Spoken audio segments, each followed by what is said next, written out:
sin ser de oposición y con la autoridad moral que le da haber votado por Gustavo Petro, la representante Caterine Miranda Alianza Verde se ha consolidado como una de las voces más disonantes y críticas del gobierno del cambio.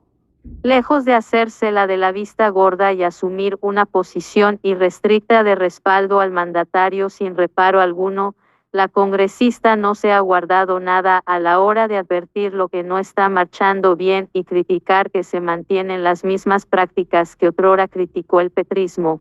Mujeres críticas con el gobierno Petro, el precio de la independencia en política.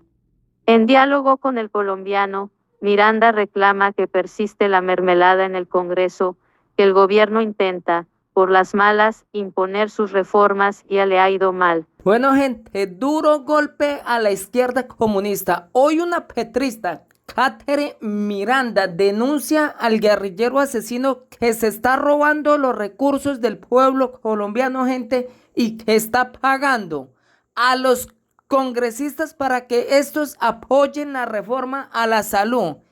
¿Qué significa esto, gente? Que el guerrillero está pagando para poderse robar millones y millones de la salud. El asesino criminal está pagándole a sus socios criminales para robarse los recursos de la salud.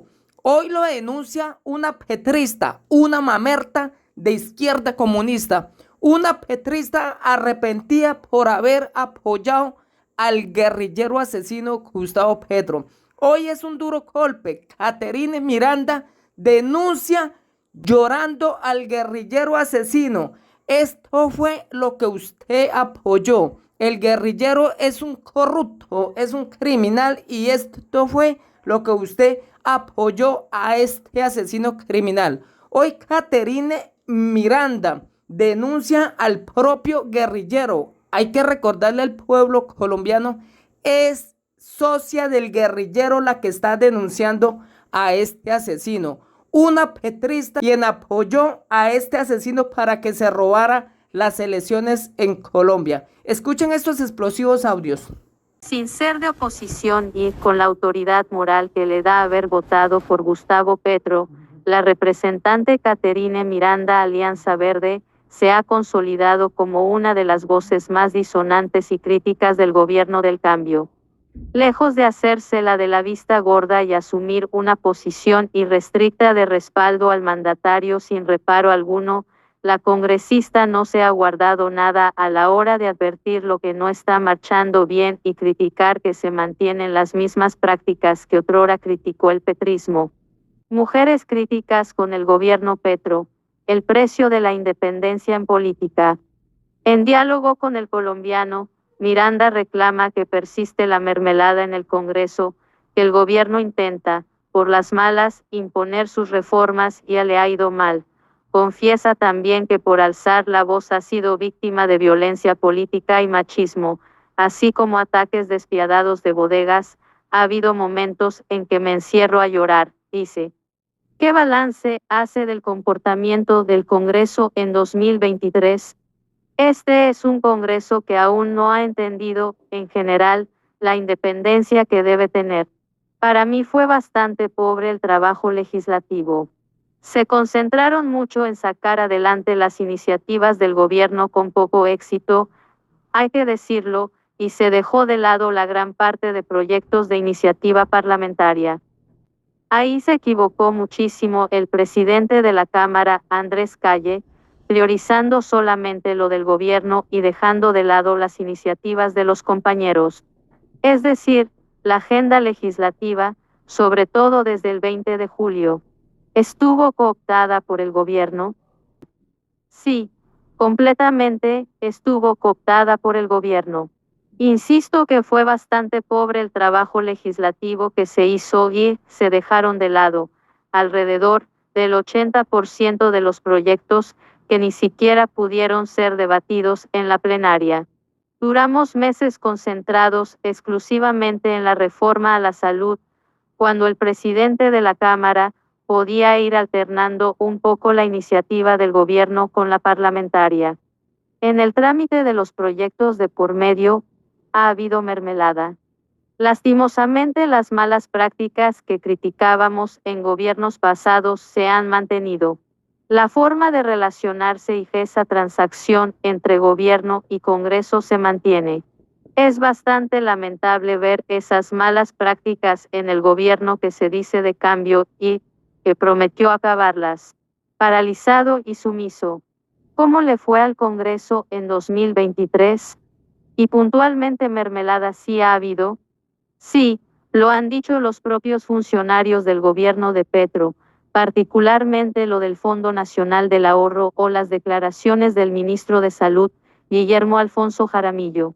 Se equivoca el gobierno completamente, porque las reformas le están pasando en el Congreso, no precisamente por buenas. Usted ha sido particularmente crítica con la reforma a la salud. ¿Cuáles son sus reparos a uno de los proyectos bandera del gobierno? Yo creo que sí es necesaria una reforma a la salud y hacer cambios estructurales, sobre todo en la prestación del servicio en las regiones. No podemos comparar Bogotá, por ejemplo, con Arauca o Guainía. La reforma se tenía que haber concentrado más en eliminar esas inequidades y desigualdades que tenemos en el sistema de salud y no en acabar un sistema que se ha venido construyendo desde hace más de 30 años y que tiene algunas cosas buenas. Particularmente yo me opuse a la reforma porque me parece profundamente irresponsable creer que vamos a modificar un sistema de salud en el lapso de 2 años. Eso no se puede hacer. Intentarlo siquiera podría colapsar la salud de los colombianos. No hay claridades frente a las responsabilidades financieras, pero también de atención por parte de quien va a asumir esos costos y los riesgos. Hoy no tenemos claridades en esta reforma. Hay que hacer unas modificaciones y unificar el Sistema Único de Información. El mismo ministro de la TIC, Mauricio Liscano, dice que no puede haber reforma a la salud si no está unificado ese sistema de información. Él reconoció que se tardaba alrededor de 5 años hacerlo. Entonces, ¿cómo pretenden que la reforma a la salud se haga en un lapso de 2 años? En términos generales, fue una reforma improvisada, sin aval fiscal. No tenemos ni idea de dónde va a salir la plata. No tenemos ni idea quién va a asumir algunos costos de la financiación, por ejemplo, de los CAPS. No tenemos ni idea cómo van a ser para incrementar el número de médicos o enfermeras, cuando ni siquiera hablas de incrementar el número de prestadores del personal médico. Además, esta reforma debió haber sido estatutaria porque es un derecho fundamental. Hay ciertas incertidumbres que tenemos y por eso no la apoyé, aún sabiendo que necesitamos una reforma al sistema. Según Miranda, tras una reunión con el presidente, a él le quedó bastante claro que no soy como los congresistas del pacto histórico. No tengo por qué callarme. Foto. A nivel personal, desde la esfera más íntima. ¿Qué ha implicado asumir esa posición crítica?